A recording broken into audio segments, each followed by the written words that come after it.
ជំរាបសួរសួស្តីអ៊ំពូមីងទាំងអស់គ្នាស្វាគមន៍មកកាន់វីដេអូថ្មីរបស់ខ្ញុំសុកណាថ្ងៃហ្នឹងមកបែបព្រឹកព្រលឹមមកបងប្អូនមុខរៀងហើមស្ពុលអីចឹងណាឃើញមេឃបើកថ្ងៃល្អពេកក៏ហាលថ្ងៃតិចទៅចឹងហាលមិនហាលផ្ទាល់ទេបងប្អូនខ្ញុំឲ្យហាលបន្ទាប់ពីផ្ទាំងកញ្ចក់នឹងដែរទេអញ្ចឹងជាដំបូងមកដល់កន្លែងធ្វើការភ្លាមគឺធ្វើការផឹកទឹកបងប្អូនទឹកហ្នឹងគឺសំខាន់ណាស់ពេលយើងញ៉ាំពេលផឹកព្រលឹមញ៉ាំទឹកនេះមិនមែនដើម្បីតែសម្រក់គីឡូទេបងប្អូនដើម្បីសុខភាពល្អយើងមានសារធាតុទឹកនៅក្នុងខ្លួនបានគ្រប់គ្រាន់អីចឹងណាអញ្ចឹងខ្ញុំចាប់ផ្ដើម make up នៅកន្លែងធ្វើការដូចរាល់ដងអញ្ចឹងបងប្អូនខ្ញុំអត់សូវបាន make up នៅផ្ទះទេមកដល់អញ្ចឹងទៅបាញ់ទឹកបតក់ភ្នែកបតក់អីនេះអញ្ចឹងទៅដើម្បីភ្នែកយើងស្រឡះអញ្ចឹងខ្ញុំនេះមានចការជួញដូរបន្តិចបន្តួចដើម្បីជីវភាពបងប្អូនខ្ញុំលក់ពងមាន់រៀងរាល់ថ្ងៃហ្នឹងគឺផាតថាមរបស់ខ្ញុំចេះតែលក់ទៅណាបងប្អូនតិចតួចអីចឹងទៅ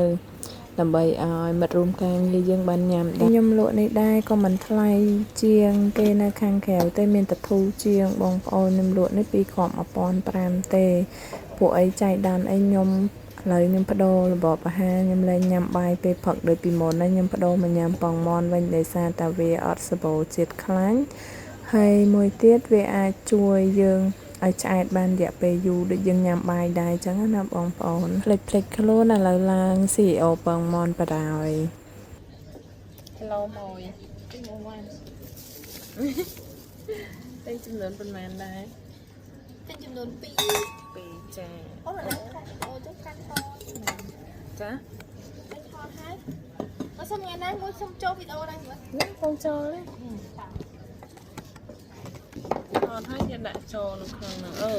ញ៉ាំតិចមកអីយើងថតហើយយើងកាត់នេះមែនចាแล้วកាត់មកតាំងទៀតអូយមិនដឹងចូលចឹងវារកវាអីមកគេប៉ណ្ណឹងស្មៃនេះចំនួនប៉ុន្មានដែរចំនួន2ស្រកមានអ្នកផ្ញើហើយហ្នឹង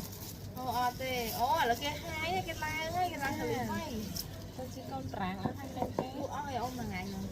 លក់អស់តែបងលក់ដល់ល្ងាចចាលក់ឲ្យអ៊ីនវ៉ាន